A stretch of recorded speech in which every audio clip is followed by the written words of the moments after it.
नमस्कार दोस्तों, आज हम आपको प्राचीन महाशिवरात्रि की कथा सुनाने जा रहे हैं। प्राचीन काल में एक शिकारी जानवरों का शिकार करके अपने कुटुंब का पालन पोषण करता था। एक रोज वह जंगल में शिकार के लिए निकला, लेकिन दिन भर भागदौड़ करने पर भी उसे कोई शिकार प्राप्त ना हुआ। वह भूख प्यास से व्याकुल होने लगा। शिकार की वाट निहारता निहारता वह एक तालाब के किनारे बेल वृक्ष पर अपना पड़ाव बनाने लगा।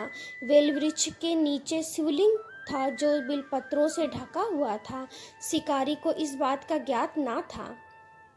पड़ाव बनाते बनाते उसने जो टहनियाँ तोड़ी वे संयोग से शिवलिंग पर जा गिरी। शिकार की राह देखता देखता वह बिल्व पेड़ से पत्ते तोड़ तोड़ कर शिवलिंग पर अर्पित करता गया। दिन भर भूखे प्यासे शिकारी का व्रत भी हो गया और शिवलिंग पर बेलपत्र भी चढ़ गए। इस तरह वह अनजाने में किए गए पुण्य का भागी बन गया। रात्रि का एक पहर व्यतीत होने पर एक गर्भिणी मृगी तालाब पर पानी पीने आई। शिकारी ने धनुष पर तीर चढ़ाकर ज्यों ही प्रत्यंचा खींची। मृगी बोली, शिकारी मुझे मत मारो, मैं गर्भिणी हूँ, शीघ्र ही प्रसव करूँगी। तुम एक साथ दो जीवों की हत्या करोगे जो ठीक नहीं है। मैं अपने बच्चे को जन्म देकर शीघ्र ही तुम्हारे पास वापस आ जाऊँगी, तब तुम मुझे मार लेना। शिकारी को हिरनी सच्ची लगी। उसने तुरंत प्रत्यंचा ढीली कर दी और मृगी झाड़ियों में लुप्त हो गई। कुछ समय उपरांत एक और मृगी उधर से निकली। शिकारी बहुत खुश हुआ कि अब तो शिकार मिल गया। समीप आने पर उसने धनुष पर बाण चढ़ाया। मृगी ने विनम्रता पूर्वक निवेदन किया, हे शिकारी, मैं थोड़ी देर पहले ही ऋतु से निवृत्त हुई हूँ, कामातुर विरहिणी हूँ, अपने प्रिय की खोज में भटक रही हूँ। मैं अपने पति से मिलकर शीघ्र ही तुम्हारे पास आ जाऊंगी। शिकारी ने उसे भी जाने दिया। 2 बार अपने शिकार को उसने स्वयं खो दिया। उसका माथा ठनका, वह चिंता में पड़ गया। रात्रि का आखिरी पहर बीत रहा था, तभी एक अन्य मृगी अपने बच्चों के साथ उधर से निकली। शिकारी के लिए यह स्वर्णिम अवसर था।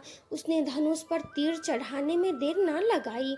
वह तीर छोड़ने ही वाला था कि मृगी बोली, हे शिकारी, मैं इन बच्चों को पिता के हवाले करके लौट आऊंगी, इस समय मुझे मत मार। शिकारी हंसा और बोला, सामने आए शिकार को छोड़ दूं? मैं ऐसा मूर्ख नहीं। इससे पहले मैं 2 बार अपना शिकार खो चुका हूँ। मेरे बच्चे भूख प्यास से तड़प रहे होंगे। उत्तर में मृगी ने फिर कहा, जैसे तुम्हें अपने बच्चों की ममता सता रही है, ठीक वैसे ही मुझे भी अपने बच्चों की चिंता है।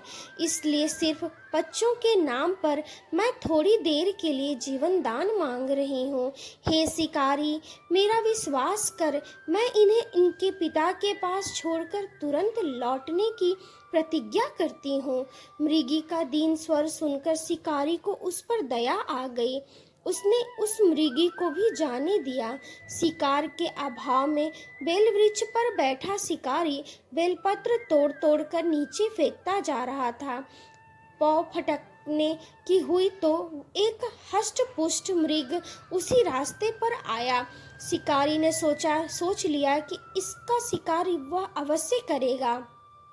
शिकारी की तनी प्रत्यंचा देखकर मृग विनीत स्वर में बोला, हे शिकारी भाई, यदि तुमने मुझसे पूर्व आने वाली 3 मृगियों तथा छोटे छोटे बच्चों को मार डाला है तो मुझे भी मारने में विलंब ना करो, ताकि उनके वियोग में मुझे एक क्षण भी दुख ना सहना पड़े।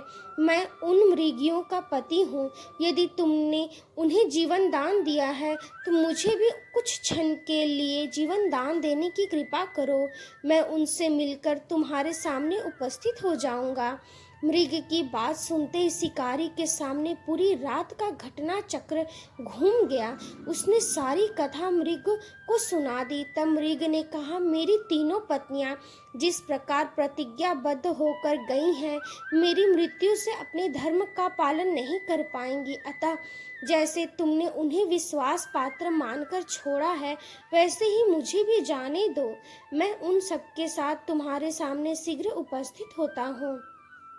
उपवास, रात्रि जागरण तथा शिवलिंग पर बेलपत्र चढ़ाने से शिकारी का हिंसक हृदय निर्मल हो गया। उसने भगवत शक्ति का वास हो गया। धनुष तथा बाण उसके हाथ से सहज ही छूट गए। भगवान शिव की अनुकंपा से उसका हिंसक हृदय करुणिक भावों में भर गया। वह अपने अतीत के कर्मों को याद करके पश्चाताप की ज्वाला में जलने लगा। थोड़ी ही देर बाद मृग समर सब परिवार शिकारी के समक्ष उपस्थित हो गया ताकि वह उनका शिकार कर सके, किंतु जंगली पशुओं की ऐसी सत्यता, सात्विकता एवं सामूहिक प्रेम भावना देखकर शिकारी को बड़ी ग्लानि हुई। उसके नेत्रों में आंसुओं की झड़ी लग गई। उस मृग परिवार को ना मारकर शिकारी ने अपने कठोर हृदय को जीव हिंसा से हटा सदा के लिए कोमल एवं दयालु बना लिया। देवलोक से समस्त देव समाज की भी इस घटना को देख रहा था। घटना की परिणति होते ही देवी देवताओं ने पुष्प वर्षा की। तब शिकारी तथा मृग परिवार मोक्ष को प्राप्त हुआ। यह है शिवरात्रि की महाकथा, जिसे करने, सुनने और संपूर्ण लोगों को सुनाने से मोक्ष की प्राप्ति होती है। हर हर महादेव।